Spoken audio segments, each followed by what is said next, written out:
देखिए, ये इनकी कोई व्यक्तिगत समस्या नहीं है। ये बुंदेलखंड राज्य की मांग कर रहे हैं और ये मांग बड़ी पुरानी है और जायज़ है। कांग्रेस पार्टी इसका समर्थन करती है और पहले से ये मांग चली आ रही है। इस पूरे आंदोलन को जो लीड कर रहे हैं वो हमारे भाई भानु साय जी हैं, जो इसमें पूरी तरीके से साथ चल रहे हैं। साइकिल यात्री ये लोग वहाँ से साइकिल लेकर चले हैं, आज यहाँ आए हैं कार्यालय में और ये हमसे समर्थन मांग रहे हैं। हमारा पूरा समर्थन है इनको। इसमें ये जो 12 ज़िले इसमें हैं, झांसी 7 ज़िले हैं, 7 ज़िले यूपी के हैं, झांसी, ललितपुर, जालौन, महोबा, बांदा, चित्रकूट, हमीरपुर। अब ये ज़िलों में आप गर्मी के दिन में पानी की समस्या होती है, पीने की पानी नहीं होती, सिंचाई की व्यवस्था नहीं होती और तमाम इनको दिक्कतें आती हैं। एक क्योंकि सबसे बड़ा राजस्व देता है यूपी को, उसके बावजूद इनके यहाँ विकास नहीं हुआ और वहाँ के लोग काफ़ी देर समय से मांग कर रहे हैं और दूरी भी काफ़ी है, लखनऊ से काफ़ी दूरी पड़ती है। मुझे लगता है कि निश्चित तौर से इनको इस प्रदेश का इनको देना चाहिए, इनको राज्य का दर्जा देना चाहिए और इस पर उस क्षेत्र उसका विकास होगा और ये लोग अपनी जो संपन्नता है उसको और मजबूती कर पाएंगे।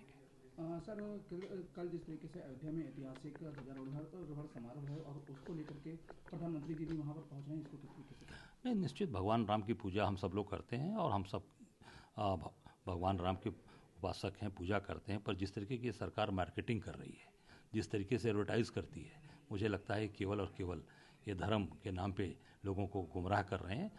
भगवान राम की पूजा आराधना हर व्यक्ति करता है, पर बार बार एक वहाँ पर ले जाकर मार्केटिंग करना, मैं समझता हूँ कि सरकार केवल और केवल मार्केटिंग कर रही है और उसको पूरी तरीके से लोगों के बीच में लाकर केवल और केवल दिखावा कर रही है। अयोध्या में ध्वजारोहण कार्यक्रम है, इसको लेकर के अवधेश प्रसाद ने एक बयान दिया जिसमें उन्होंने कहा कि वहाँ पे सभी को बुलाएगा लेकिन उन्हें नहीं बुलाएगा, जबकि वो वहाँ पे जन्मे हैं, वहाँ की जनता ने उन्हें जिताया है। नहीं, देखिए, भगवान राम, मैं इतना ही कहना चाहूँगा कि भगवान राम सबके हैं और सबको निमंत्रण देना चाहिए, सबको बुलाना चाहिए। और मैं तो यहाँ तक अवधेश प्रसाद जी से कहूँगा कि अगर आपको बुलाया नहीं गया क्योंकि आप वहाँ के हैं, भगवान के भक्त हैं और वहीं के रहने वाले हैं, आपको ज़रूर जाना चाहिए, निमंत्रण का इंतजार नहीं करना चाहिए, भगवान के दरबार में जाना चाहिए, हाजिरी लगानी चाहिए। आज सीजीआई ने जिस तरीके से शपथ लिया है उसमें जो है राहुल गांधी शामिल नहीं हुए, उसको लेकर के भी नहीं, हम सब लोग अपनी शुभकामनाएं देते हैं उनको और पूरा देश उनकी तरफ देख रहा है। पूरे देश को एक न्यायप्रिय जज से यही उम्मीद होगी कि पूरा देश उनके न्याय से प्रसन्न हो और आम आदमी, साधारण आदमी को न्याय मिले। आज फिल्म अभिनेता धर्मेंद्र का निधन हो गया है। मैं निश्चित तौर से शोक व्यक्त करता हूँ। पूरा देश मर्माहत है। एक अच्छे अभिनेता को खोया, जिनकी एक अपनी इमेज ही मैन की थी, वो आज हमारे बीच नहीं है। मैं अपनी श्रद्धांजलि अर्पित करता हूँ, अपनी श्रद्धा सुमन अर्पित करता हूँ। सर, राहुल गांधी जी से जुड़ा हुआ एक सवाल है। जिस तरीके से राहुल गांधी एसआईआर को लेकर के लगातार जो है आवाज़ उठा रहे हैं, लेकिन उसी एसआईआर को लेकर के अब जो सत्ता पक्ष है वो भी जो है कहीं ना कहीं इसमें आवाज़ को जो है एकाएक प्रतिरोध करने लगा है। देखिए, जो राहुल जी ने बात उठाया है 100% सही है।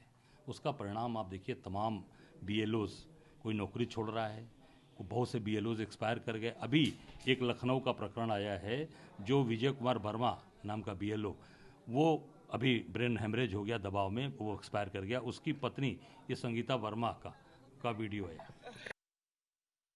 ये जब से BLO का काम मिला है तब से बहुत टेंशन में रहते थे, किसी से बात भी नहीं करते थे। हम सुबह जाते थे, शाम को आते थे, फिर है जो चुपचाप लेट जाते थे, किसी से बात नहीं करते थे। मौत कैसे हुई?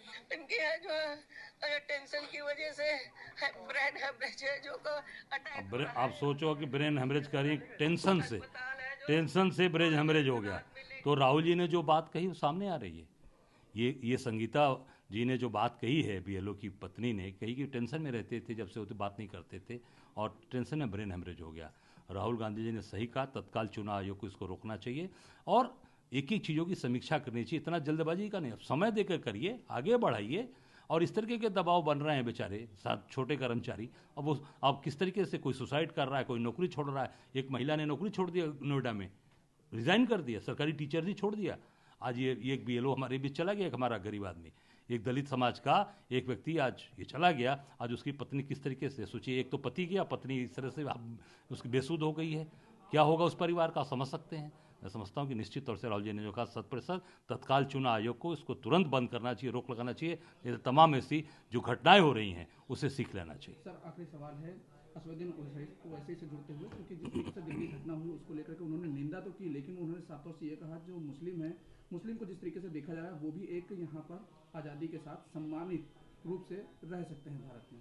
नहीं, निश्चित तौर से इस देश को बनाने में जितना हिंदू का योगदान है उतना मुसलमान का योगदान है। मुसलमानों ने बढ़ चढ़ के इस देश को बनाने में काम किया, दमदारी के साथ काम किया है। देश के आंदोलन से अशफाक उल्लाह खां के बहादुरी को नहीं कोई भूल सकता, अशफाक उल्लाह खां की देशभक्ति कोई नहीं भूल सकता।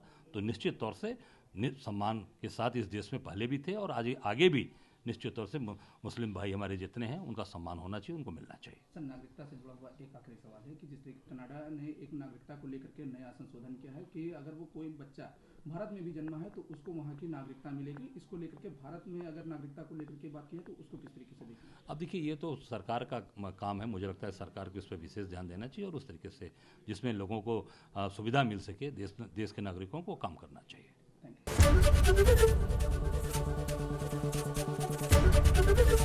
एबीपी गंगा, खबर आपकी, जुबान आपकी।